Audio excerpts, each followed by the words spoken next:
We love that. No swearing. That's more of a note from me, Larry. Yeah, that's okay. Right. Okay.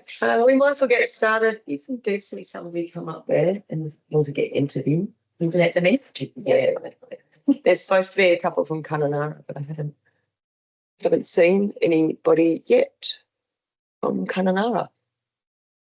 But sometimes they come in late. Okay. Thanks for coming, everybody. I did try to guilt you into eating the food I've got out there. It will be out there at the end as well. I feel like it tastes as good because it was sat there for an hour. But, you know, each to their own. It's good, sorry. It's good, see? There you go. Saltiness of that feta in those things. I know. There you go. It's because I screwed up the one I did last night. I don't know what happened, but it was not good. Thank you for joining me. I'm going to pass you over to Kat, and thank you very much, Kat, and the team for organising their presentation tonight and sharing this. Thanks. I'm going to sit there and watch more and make sure you're on the show. Hello everyone, thanks for coming today. Today we're looking at breastfeeding and why it matters. It's a group presentation. I'm Kathy for those that don't know me. I'm also representing Lisa, Claire and Mary Jane. We're all child health nurses, giving us advice and history, so lactation consultants, and we're all passionate about helping and supporting breastfeeding and families in Kimberley. Before we start, I'd just like to acknowledge the traditional owners of the land on which we meet today, the Galilee land, and pay my respects to elders past, present and emerging. I'd also like to acknowledge the leadership of Aboriginal health professionals that we work with and pay our respects to the valuable contributions that they make to the health of their communities.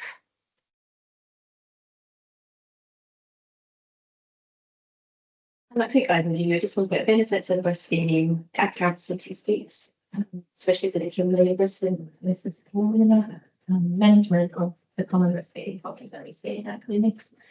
How you guys can help, and just some of the resources that we all use. As you know, one of the most highly effective preventive measures that mother can take to a feeding infant is to breastfeed. Breast milk's always changing to give infants what they need right from the start, and its makeup shifts over time from the first days after birth and as infants grow. The WHO guidelines promote exclusive breastfeeding for infants under 6 months and continue breastfeeding alongside family foods for 2 years and beyond for as long as the mother and child desire.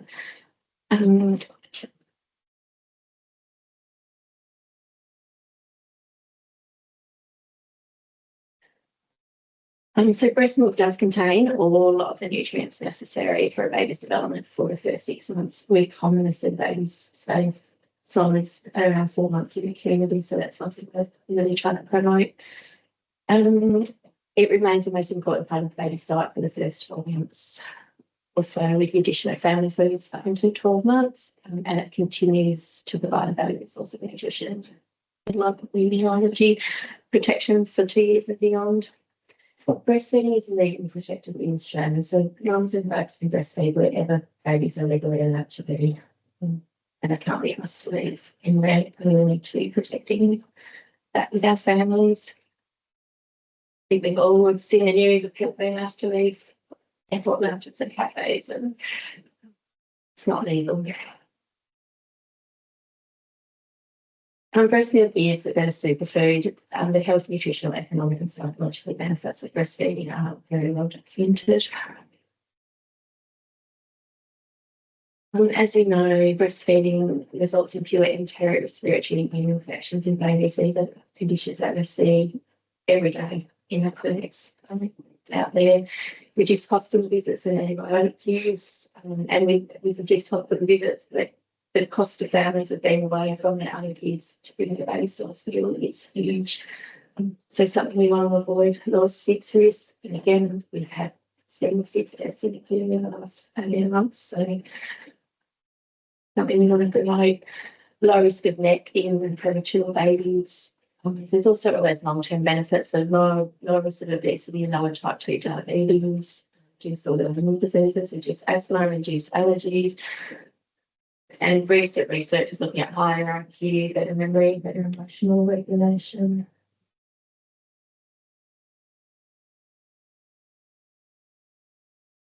Wellness, we know it supports uterine recovery and return to pre-pregnancy weight.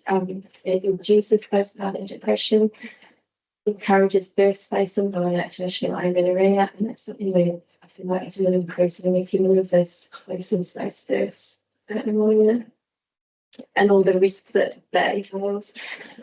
It lowers the risk of breast ovarian dysfunction and thyroid cancers. So every year that they breastfeed, there's a more risk of cancers, a lower lifetime risk of type 2 diabetes, metabolic syndromes, and cardiovascular diseases, and also improved bone strength and lower osteoporosis longer term. And I think we all know that, that's the community of benefits, lower fewer GP visits, fewer hospitalisations, the cost saving. Formula is hugely expensive and sometimes difficult to get the range. Environmental footprint, we know the water costs, the energy costs to produce formula is huge, and it just results in stronger communities, better family wellbeing. National stats, the latest survey is 2022, so I assume we're due for a new survey very soon. 91% of infants aged between 0 and 3 were breastfed at least once at birth, so I should assume that 91% of them were wanting to breastfeed. By 6 months, only 63% were receiving some breast milk, and only 33% at 12 months were receiving any breast milk. And if we look at those that were meeting the guidelines of exclusive breastfeeding to 12 months, it's even lower. Only 30.5% of WA infants were exclusively breastfed to 6 months, and only 24% of Aboriginal babies were exclusively breastfed to 12 months. We are working at the moment on getting accurate from the stats over a 12-month period, but just a really rough survey last year showed that only 50% of Victoria Crossing and Hurstbeak babies left hospital for breastfeeding. The rest that had some formula, and as we know, those numbers just drop off once they get money.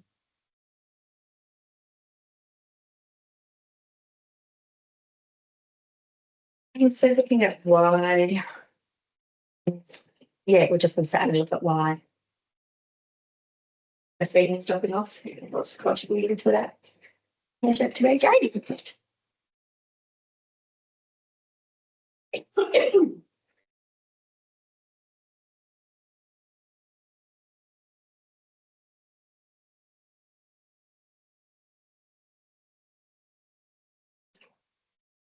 Those of us who work with, kids across the Kimberley are seeing the negative effects of increased formula use on our infants in the context of poverty, food security, the adverse childhood events that many of our children experience, and the effects of poor social determinants of health. So infant formulas contains no immunoglobulins, including no secretory IgA, and offers no protection against infection. The slide's just showing the different raw goodness in breast milk.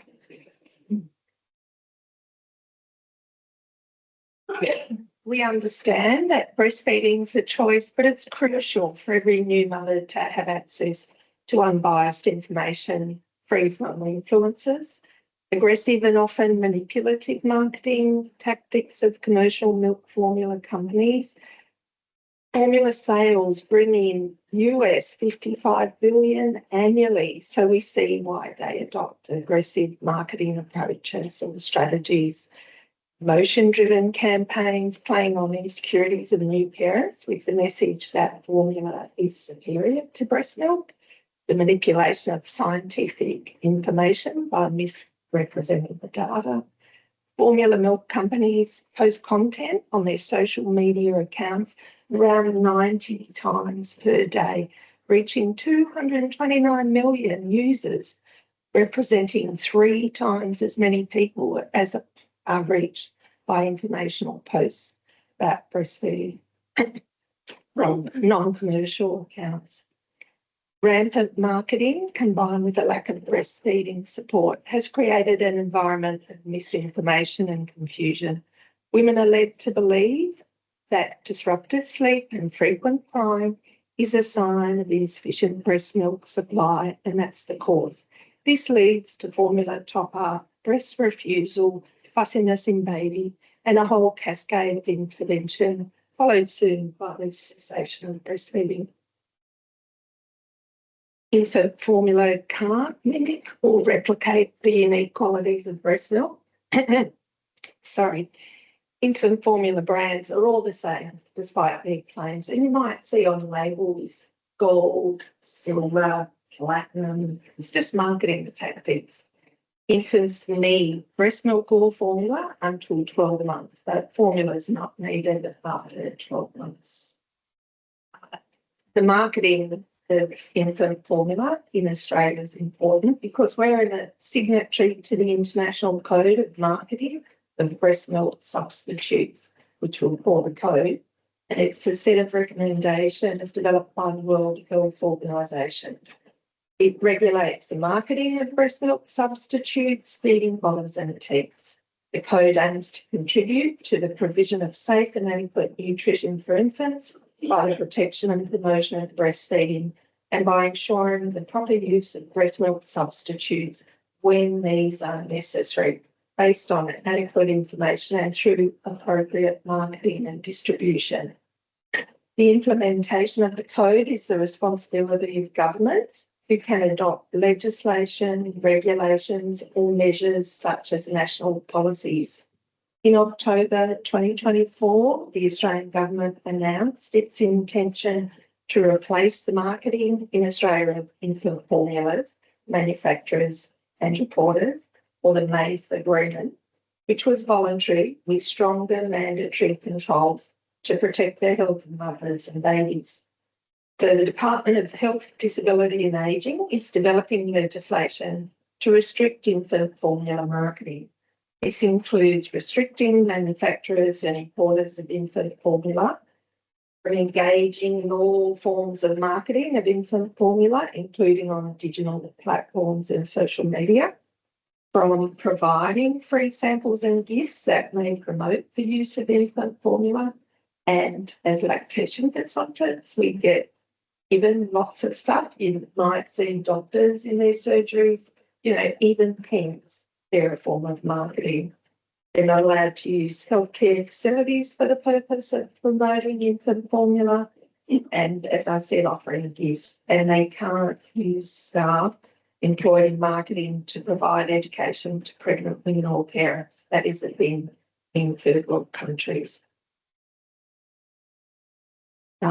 In less developed countries, WHO reports nearly 600,000 babies per year are dying from diarrhoea or pneumonia-like illnesses, from the use of formula.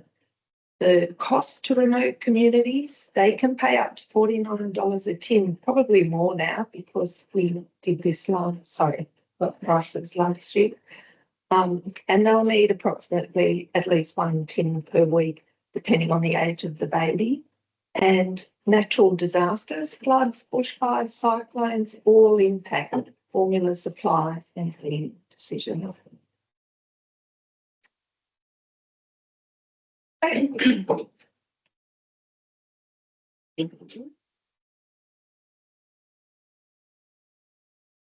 Morning, everyone. I'm Claire, Child Health Nurse at Broome Community Health. I'm also a lactation consultant, currently supporting the breastfeeding service that we have there. I'd like to begin with a case many clinicians will recognise. Let's pretend a mum brings a 6-week-old baby to a clinic or walk or wherever it is that you may be working. She looks exhausted and worried. The baby cries frequently in the evenings, feeds very often, pulls on and off the breast during feeds. Sometimes the baby coughs or splutters while feeding, and afterwards there can be quite a lot of post-feed vomiting. Several possible explanations have already been suggested to this mum. One clinician raised the possibility of reflux and suggested medication. Another wondered how about cow's milk protein intolerance. Someone else suggested that the baby may simply not be getting enough milk. This mother then starts to begin to doubt herself, her ability to parent, and her ability to breastfeed, and that breastfeeding simply isn't happening.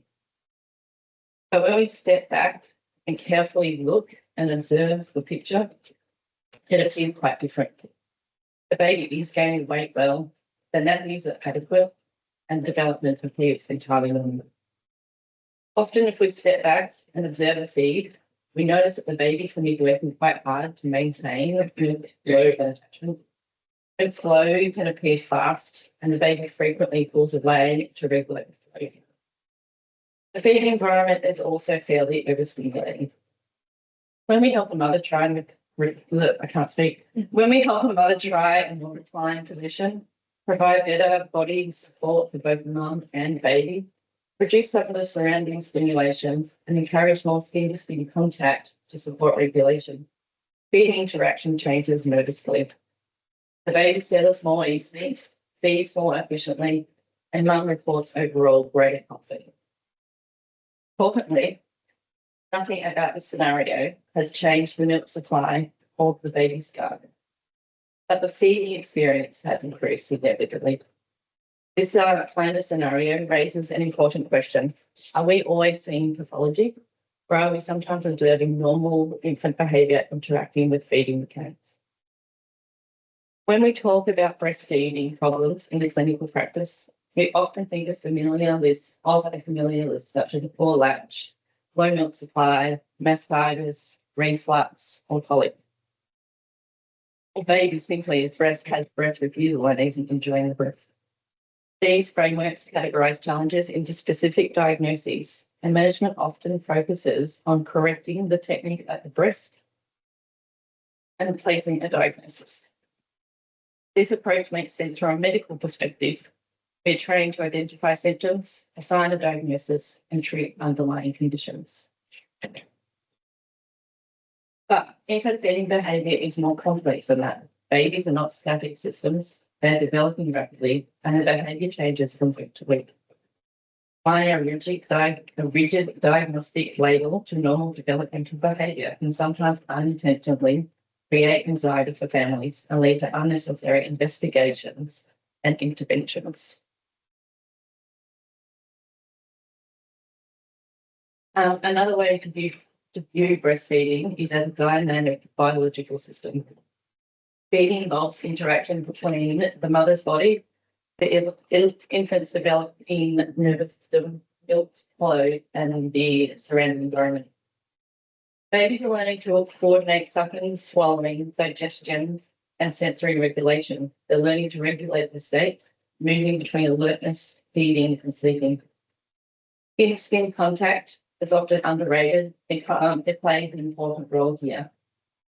It supports physiological stability, helps regulate infant behaviour, and often makes feeding interactions smoother and more responsive.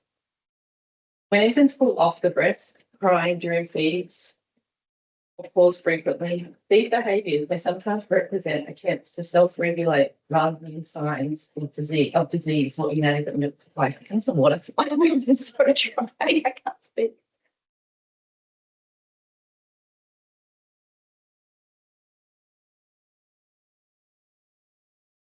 Taking this perspective allows us to see many common breastfeeding challenges in a new light. Technical pain, as an example, is often attributed to a poor latch. But another important factor is positional stability during feeding for both mum and for baby. If a baby is not well supported, they may struggle to maintain a deep latch and attachment. The nipple can be pulled or compressed, leading to pain or nipple damage. In clinical practice, observing a full feed can be very revealing. Babies often work hard to stay attached, twisting the shoulders and stabilising the head. When we improve whole body support, positioning for mum and baby, sometimes simply by using a more reclined position and remind of the importance of incorporating more skin-to-skin contact with the breastfeeding parent. Baby can achieve deeper attachment with less effort, and feeding becomes more comfortable for the mother. I'm going to attempt to show you a video. Hopefully, not too many people have logged in because I don't know if it will work.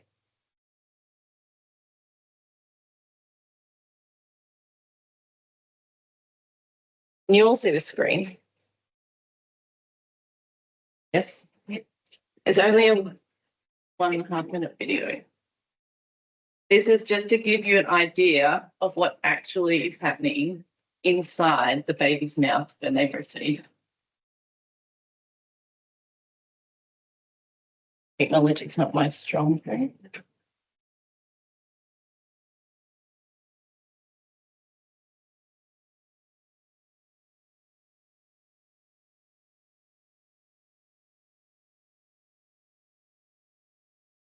Yes, I am.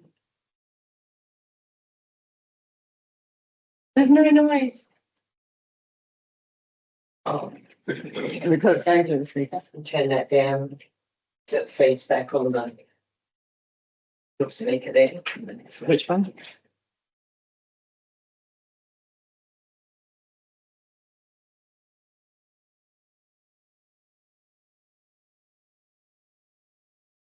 Technology is failing me, but if anyone knows of the Possums or NDC Institute, there's a great couple of videos on there around the actual mechanics of a baby sucking and the importance of us creating support and stability for mum and baby at the breast. They also go by possums.org.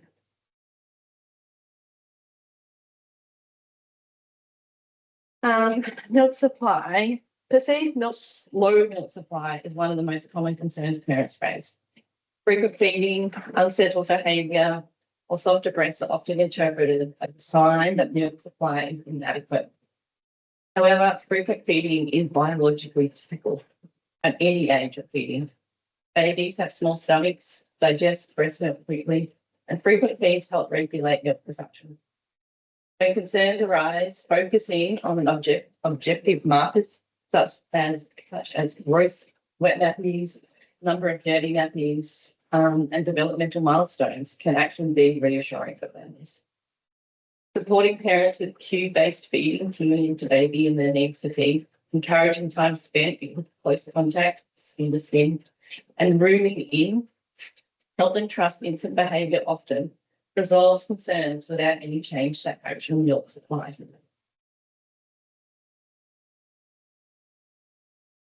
Some families experience what looks like oversupply or a very strong milk flow. Babies often cough, choke, pull away, or can appear fussy. Parents may interpret this as reflux or a feeding intolerance, but in many cases, the baby simply is regulating milk intake. Supporting the baby's ability to control the pace of feeding using reclined position, allowing pauses and encouraging self-paced feeding, and creating calm, low stimulation feeding environments can significantly improve the feeding experience. Reflux is another common source of concern. Many infants spit up frequently, ask during feeds, or cry afterwards. It's important to remember that physiological reflux is common. The lower esophageal sphincter is immature. Babies lie flat most of the day, and their diet is entirely liquid. In some cases, reflux-like behaviours are related to feeding dynamics, rapid milk flow, large volumes, or possibly air swallowed. We can support babies by optimising positioning, allowing them to regulate feeding, reducing overstimulation, and using skin-to-skin contact to support calming environments and calming digestion. Gentle burping or upright holding after feeds can help some babies, but is not required for all babies. This leads us to a broader and closely related question: how we interpret unsettled behaviour in early infancy.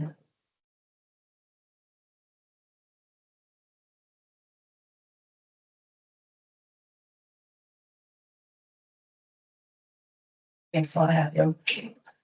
It's important to consider how we interpret fussiness in the early months. Fussiness does not always mean hunger. Babies may be responding to sensory overload, fatigue, fast movement flow, intestinal immaturity, normal developmental changes. Breastfeeding is designed to meet infants' nutritional needs exclusively around 6 months of age. When solids are introduced as complementary foods at around 6 months of age. Before this time, babies are not developmentally ready for solids. Introducing solids early in response to fussiness can increase the risk of early weaning and may contribute to breastfeeding and gastrointestinal complications. When we view fussiness through a broader lens, it shifts our response rather than changing the feeding plan and unnecessarily introducing solids at an early age. We can look more closely at the underlying cause for unsettled behaviour. Supporting regulation through responsive feeding, appropriate positioning, reduced stimulation, and skin-to-skin contact is more often effective and helps protect the breastfeeding relationship. All of this sits within the context of normal infant development. Infant feeding patterns change naturally with growth and neurological development. With age, babies become more alert and responsive to their environment, which can make feeds appear more distracted or irregular. Later, babies often become more efficient and may take shorter or more frequent feeds. Periods of increased fussiness, sometimes labelled as colic, may reflect temporary gut discomfort or neurological development rather than disease. When we bring this together, the key message is to broaden out on observing feeding interactions, support positioning and comfort, create calmer feeding environments, and incorporate skin-to-skin care beyond the immediate newborn period as a simple but powerful tool for regulation. Perhaps most importantly, we can provide you reassurance to families, helping them understand what is within the range of normal infant behaviour and supporting them to continue breastfeeding with confidence. Of course, there are conditions affecting the breast itself that do require medical management. The next part of the session, that Lisa will discuss meth status, engorgement, thrush, and how we recognise and manage these in your practice. It's big hands.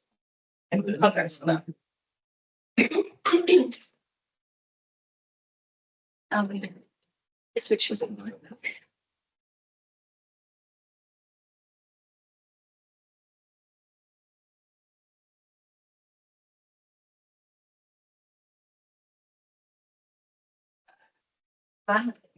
Wasn't sure who was going to turn up, where everyone was from. I was hoping some GPs maybe were practicing. What are you guys studying? Chiropractic. Oh, oh, that's good.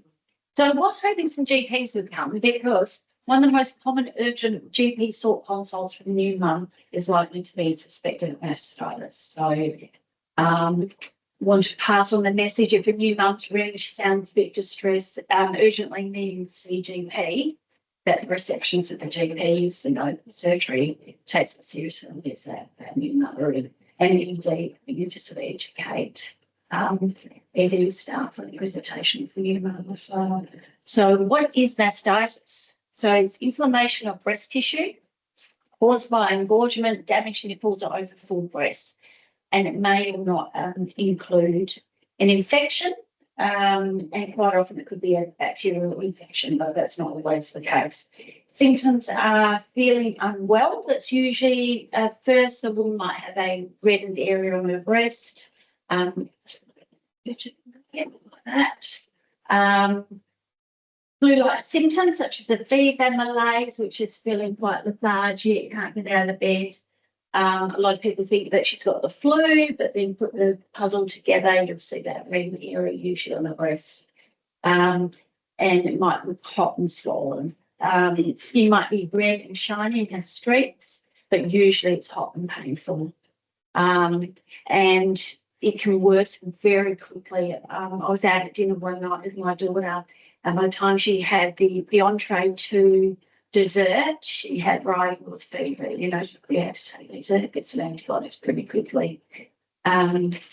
So it can come on very quickly And feeling unwell is the first sign, even if you haven't noticed any breast inflammation as yet.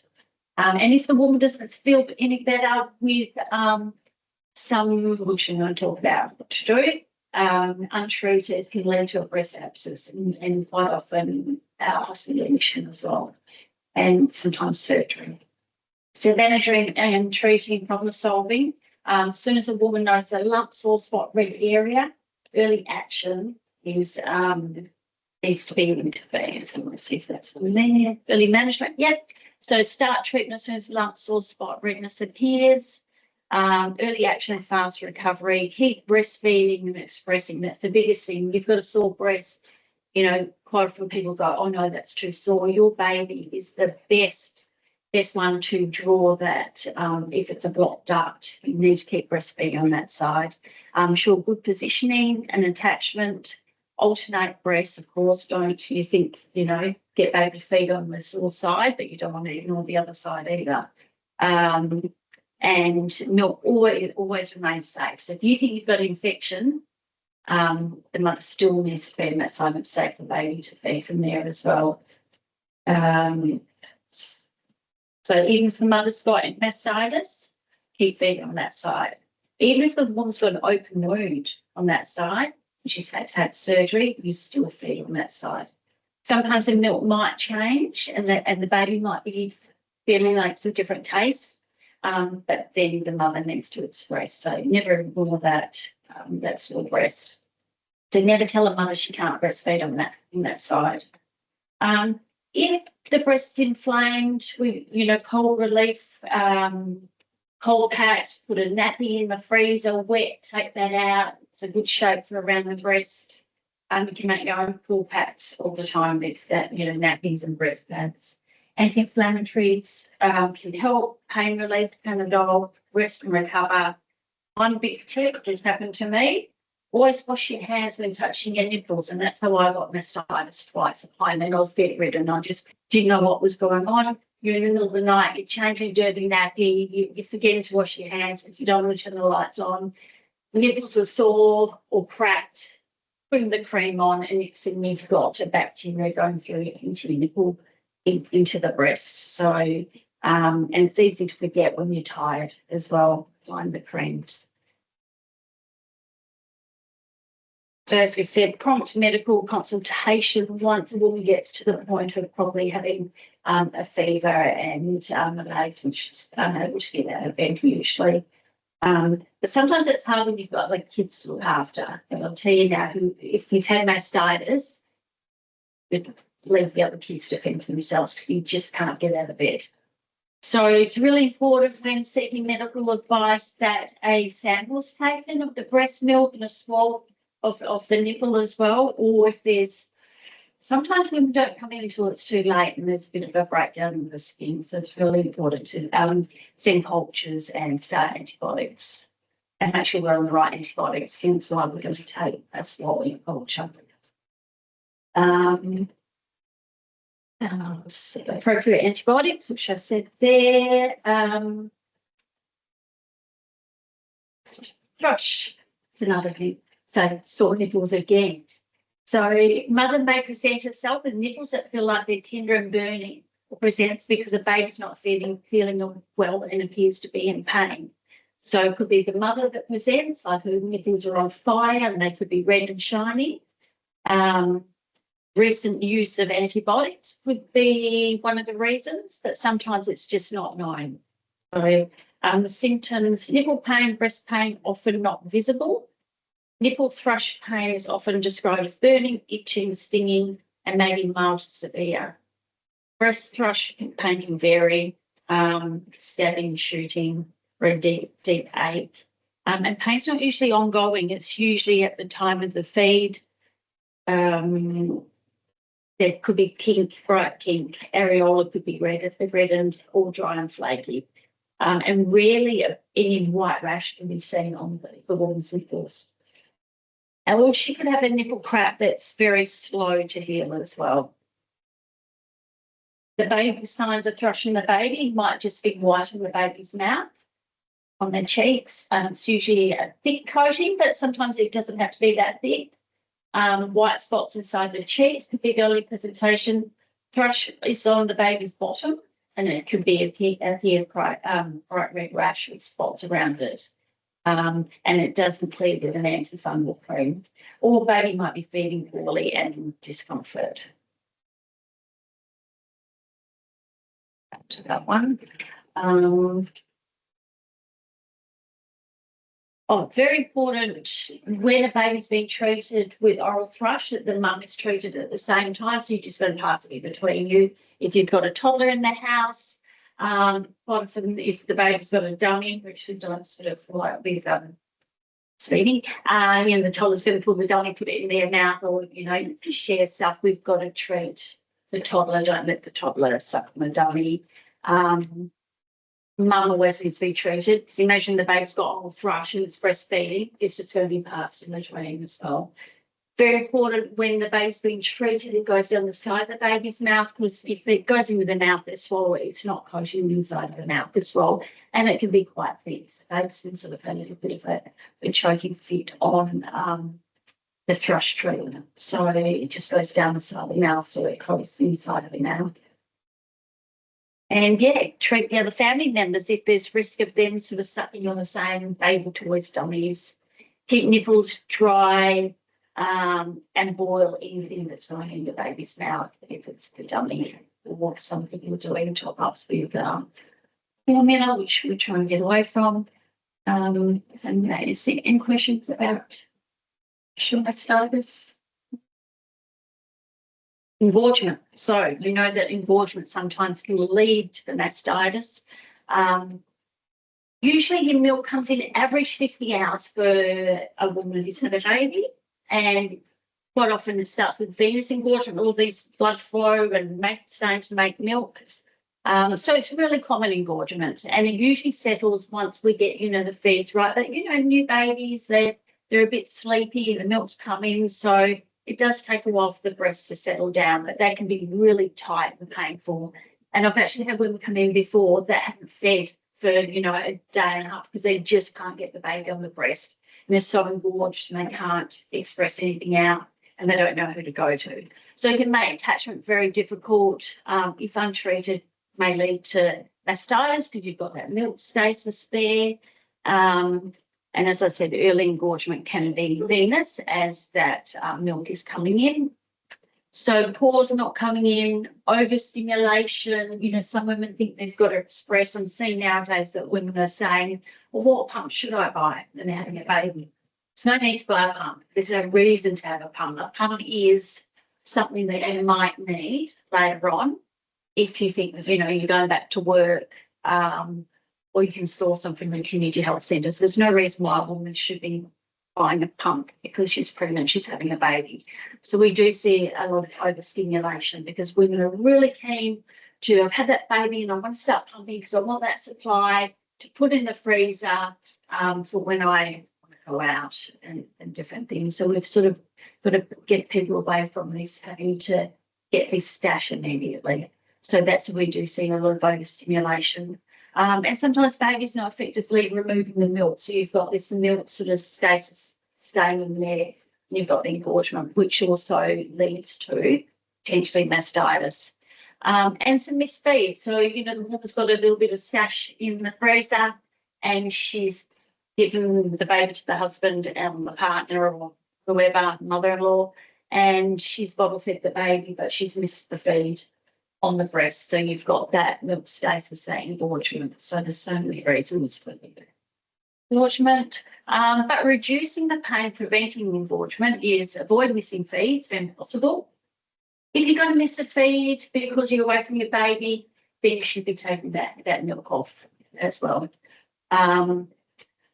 If too full to latch, you can gently hand express, but we don't want to get people to fully express their breast. So it's telling the brain, oh, I've got to make more because we've got this supply and demand as well. Reverse pressure softening. So when the breast is so full and the baby can't get on, there's a thing where you can push, massage back on the areola and that sort of softens the area that baby can get on as well. Cool compress. Imagine your boobs are hot and tight, just having that cool compress around them we were talking about cabbage leaves the other day, and when I had one of my babies, who's nearly 36, they actually had cabbage leaves in the hospital. So, you know, they put them on there and then they'd get all sticky and warm as well. But that cool compress on these big, hot, tight breasts, gentle express in the shower, that nice warm water, gently express a little bit off so, you know, they're nice and soft and baby can latch and it's a relief as well.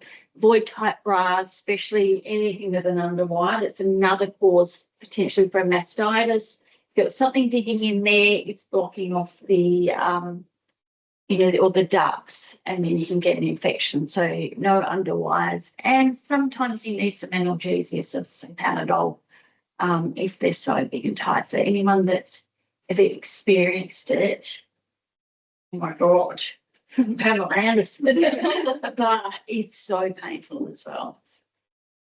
But usually it's not a reason for someone to go to the doctor, but that's where we need to support women in the community as well. And as a lot of you know, we can't even get doctor's appointments. So we need to educate everyone in the community. Even if it's, you know, you might have a friend who's having a baby. If you can grab some points from this, you know, passing on the information can help someone with some support. So myths and facts. So breast size does not affect the ability to produce milk. You can have the smallest little boobies, but it's the glandular tissue in your breasts that make the milk. So whether you've got massive boobs, little boobs, you can still all produce enough milk for your babies. You can have 2 babies and have little boobs and still produce enough milk. Breastfed babies wake more easily, which reduces the risk of some infant, well, we call it soothing now, so the SIDS. Babies just are that little bit, I wouldn't say light sleeper, but it's very easily digested. So they're not in that real solid, heavy sleep, which is protective against SIDS. Breastfed babies sleep approximately 40 minutes longer overall than a formula-fed baby, which a lot of people think, oh, let's load the baby up with a big bowl of formula and it will sleep more. That's not a fact. So 40 minutes, yeah. And, you know, when we say the baby's milk dry, that we have a natural melatonin, so sleepy sort of hormone in breast milk. So babies do sleep, so they sleep better. Myth, feeding babies more than 3 hours is spoiling. Breast milk can be a drink, snack or meal. When I used to do classes, I used to say that if you documented in a 24-hour period what went in your mouth, a sip of water, a cup of tea, you know, how many times did we have a sip of water in our day, or a cuppa, a snack, a main meal? We'd have something orally at least, you know, 12 to 20 times. We've got to think, you know, our breast milk is also a little bit of a drink.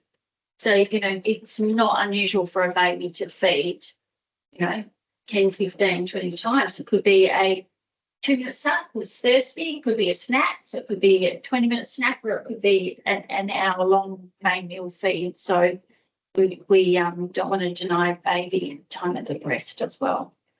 Myth, must pump and dump after alcohol, or you're dumping, but the alcohol's in the bloodstream. So no amount of dumping is going to get rid of the alcohol. It's still circulating. So we've now got apps that we can, you know, I've had one drink, how long should I wait? If a woman really wants to have a drink, it'd be good to, you know, probably time it that baby's just had a feed.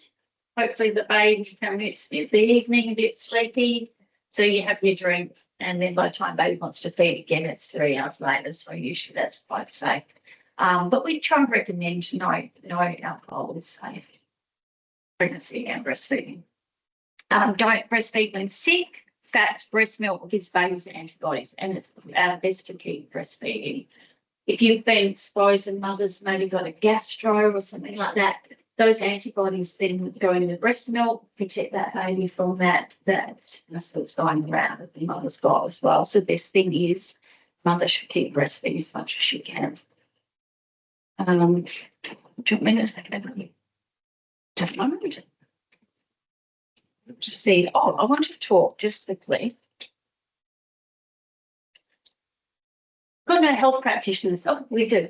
PIC. So I work with PIC, but our clientele are Aboriginal people. So we don't have a lot of the white persons problems really.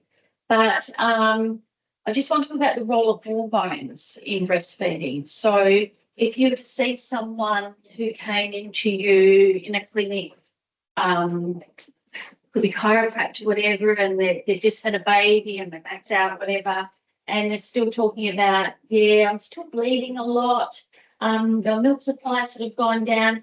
Just think of, possible hormones. We've got retained products. So if someone's had a baby and they're still bleeding quite heavily, there could be a little bit of placenta stuck in there. And placenta has progesterone in it, which holds milk supply. So I've seen a lot of home visits where a woman's going, oh, breastfeeding was going so well, and my bleeding gets settled down, but now it's bright red, it's a bit heavy, and baby's fussing, and my breasts don't feel so full. Think of that hormone, that progesterone that's holding the breastfeeding, that she's probably got some placental products in there, needs to go and see a doctor straight away. And healthcare providers gaining a history, even as a midwife, we need to gain a good history when a woman comes in first pregnant. Does she have history of PCOS? If she does, there's sometimes breast tissue development that hasn't, the breast tissue doesn't develop. They've usually got some high estrogen, excess testosterone, and that can interfere with milk production as well.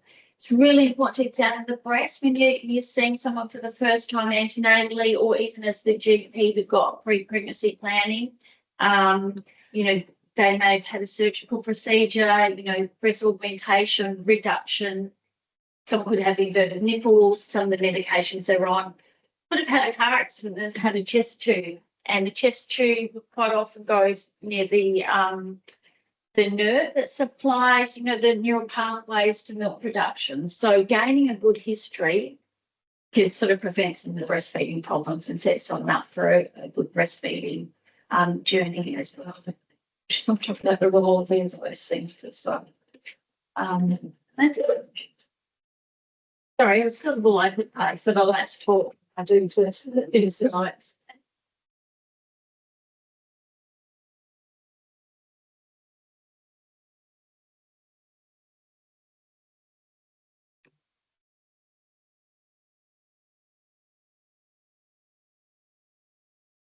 So given our audience here today, we pretty much don't need to go through this next steps. You have to all know exactly what needs to successful breastfeeding. It's antenatal education, it's support for the families, it's limited interventions after baby's born, or unnecessary interventions. Giving babies uninterrupted time at the breast is the most important. That's skin to skin. It's so important at any stage of the breastfeeding journey. We recommend no dummies under 4 to 6 weeks. It takes around 6 weeks for that diagnosis to be established. So try not to be borderless and dummies in that time. Ensuring mother's comfort, positioning, all the things that you guys are being involved in. Support is hugely important in the breastfeeding journey, and seeking support early. And government policies around, we know that one-on-one care, the NGP has some successful breastfeeding rates. They're going to have successful breastfeeding rates in the community. We know it's that lot of care that you get the same person throughout. Lisa's mums in her community have some of the highest breastfeeding rates in the community. And again, it's that lot of continuity of care that is so important.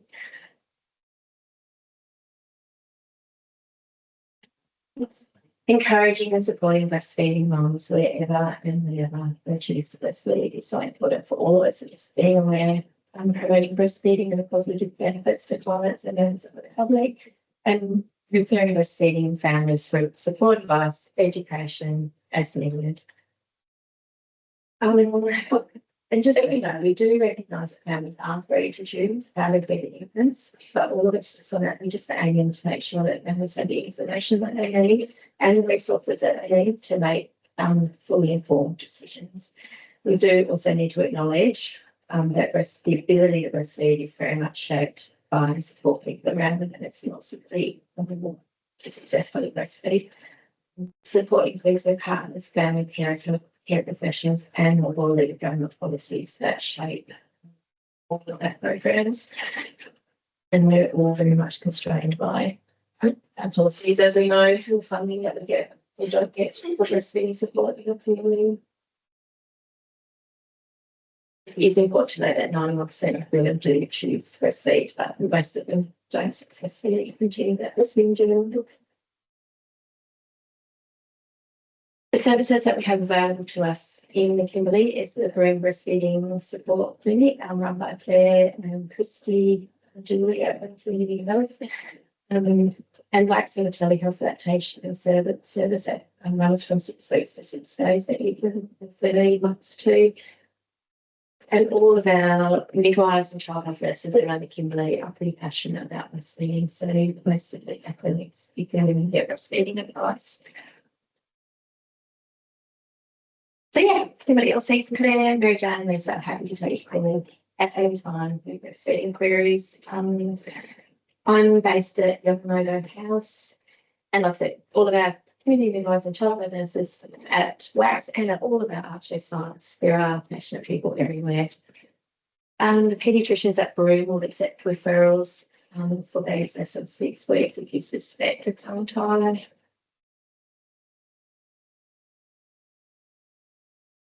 And the online resources that we use for our mums are the ABA and the Raising Children Network. So I have to do a video for this today, because check them out, and that's really referring actually. That's really for information. And the feedback that for most women that are trained. Sports source. And our references. And I think that concludes today's presentation. To say that the nights are long and you've got a breastfeeding problem, you feel very isolated. So there are a lot of there's the Australian Breastfeeding Association and there's 24/7 support. I used to say to mums that everyone loves Facebook these days, there's Facebook pages and there's women talking to each other. So you know, you're up all night, you've got a problem, you feel a lot at night. There's lots of support. And I used to give them the mums these ABAs. I can call it. If anyone have any questions? Yeah, and get GPs to come to these presentations. I'll tell you what, they're the ones that should be here. Yes, So sledge them all now. I know. I was hoping that we'd have some calm because that.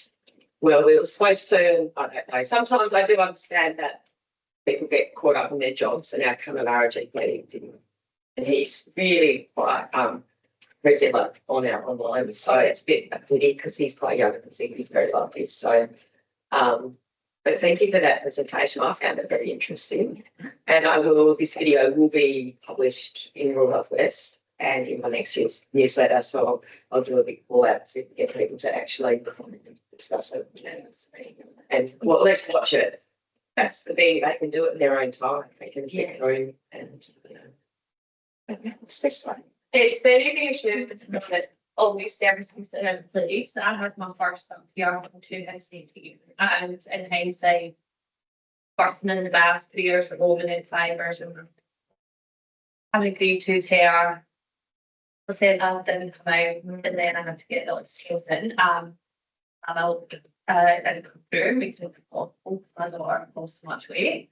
I was having this chat with Lisa just the other day, but I was so big-headed because I was a human biology teacher and then became a chiropractor, so I know all the science, but how good it is. I had to fight with them to let me let my friends find in donor milk because we were at that point where we were to get good formula, and I went to.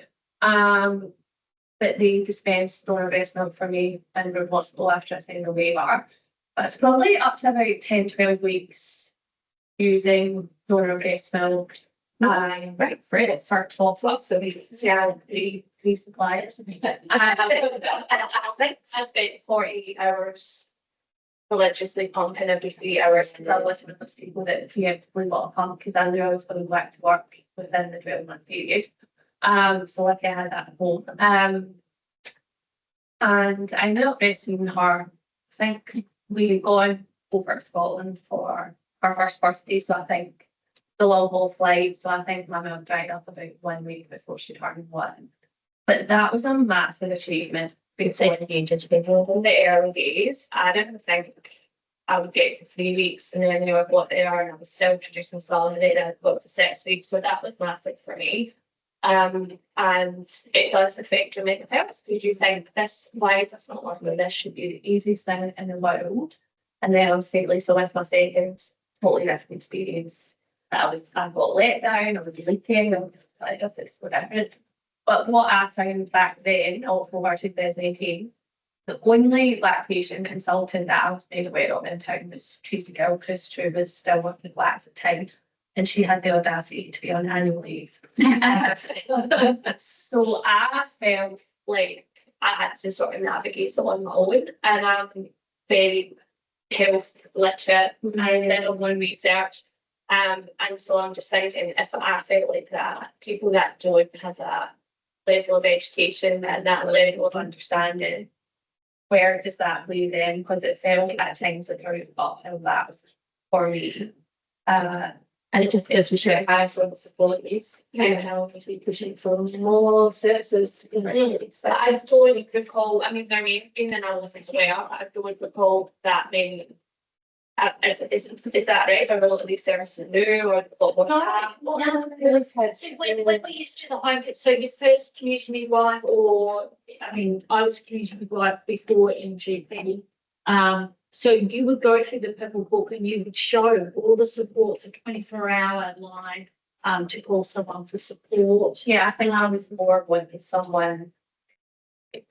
Oh yeah, probably. But you know, then we tried to go see a woman 3 times a day. Yeah. She'd be crying on the phone. Yeah. And wax was so supportive in that role as a community midwife. I could pull up 3 times a day, and every week you call me, I'll be there and get the baby on the breast. So there was a lot of good support when the community midwife job was full time, and there was actually 2 of us. So we could really walk the journey with those women. But I feel funding wax positions have sort of declined, and the importance of breastfeeding, hence why I feel that rates are diminishing. Got lots of things to say on this. Babies, when they're readmitted now, don't go to maternity whereas they used to, under the eye, watchful eye of the midwife. Babies coming back from her being preterm go to peds. So they're being cared mostly by paediatric nurses. They're great in their skills, but they don't have the skills to breastfeed. Yeah. So when they used to be in maternity for a readmit or a preterm coming back from birth, you were being supported by a midwife to have those skills to breastfeed.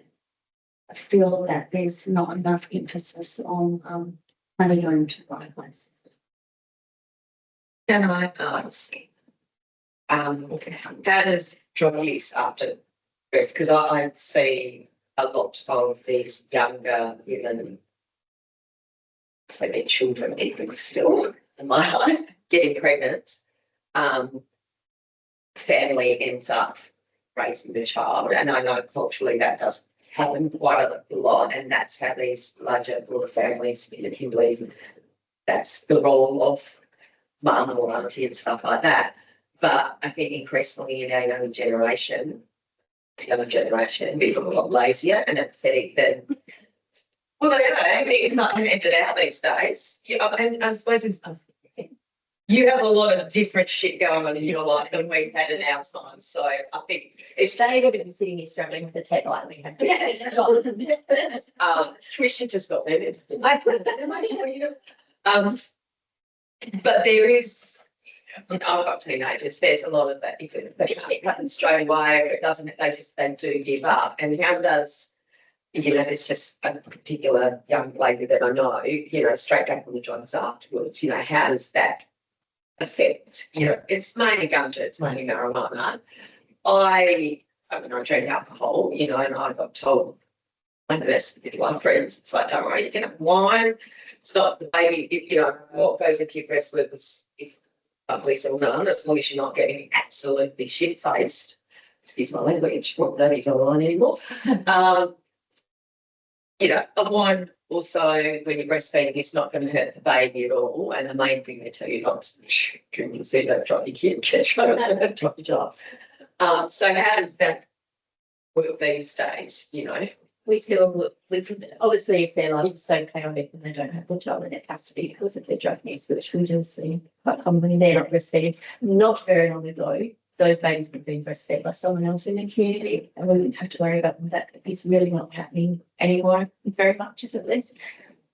Not to the extent that a little bit, not like they used to, because there's not enough women breastfeeding anymore. But so yeah, they really have my formula their own CP best. But if they're just having social blunder, like you have social drinks, Yeah. it's the same advice. Same advice. It's Yeah, just I think at first it's floating in the bloodstream, a bit of a bone in the bit, but they're still better off having breast milk than just giving breast. And there's long-term studies been like 30 years about use of THC against women and children. Yeah, in No, from Perth. Was it not Fiona Stanley, but yeah, the longitudinal studies that they publish every couple of years. I can find the reference because I haven't looked for a long time. they're saying the effects of the child from the THC effects on their development. okay. You know, THC's changed. So I was having a conversation with my 16-year-old grandson last night, sort of Simon, that years ago, THC was grown in the bush, we had bush light. But nowadays it's hydroponic, so there's chemicals put on it to grow it. It's a whole different conversation as well. Which then we've got the mental health concerns, that's more so than years ago. So yeah, it's totally different. So thanks everyone.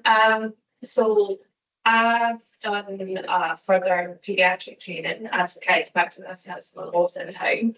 And quite often we have babies brought in that are unsafe with things getting pulled over their heads, they look like a car seat, they're feeling really wet on one wrist, but don't feel that. And if we check them and we find restrictions, which is generally for the symptoms in the neck or one of the shoulders, in a lot of C-section or whatever, we find that we can start feeding better if we create that restriction. And that can then have an impact with our sleep and how set we are and things like that. Is that something you consider as an option when you see mums and bubs that are having that pull over that bubs feeding really well on one side but not on the other? Yeah, totally. There's a whole I just went to a conference and that's pretty much the whole conference. Yeah, positional issues and you can see some of those babies. Yeah, they're sort of, and it's the awkward ankles, so in utero. That's they've got to have. Imagine lying a certain way for so long, you've got to have a bit of a sore neck as well. So, I believe that's beneficial. So it's been like you coming to these, and you've got such an interest, even not coming to this, that health professionals that aren't directly working in, midwifery breastfeeding, who have a knowledge that it helps them that came in as well. So we want to get more health practitioners. Yes, yeah, and that's what I like about these morning mind sessions. We get a real variety of people. Really, health service it is intertwined, and what you learn and just take in, it might only be a little bit, but sometimes it's just the anecdotal stuff and the friends that you talk to. Exactly, and that's a big thing. I think I learned more when I had my toddlers from creche and talking to different mums or people that had kids a little bit older than mine. Oh, this is what I did, or this, why don't you try this? And I honestly think I learned more from others groups and just talking when I did through. But then again, Kaz Cook was really good at more. You haven't read Kaz Cook. That was a really good book. Thank you for joining us. It's not bad. On their side,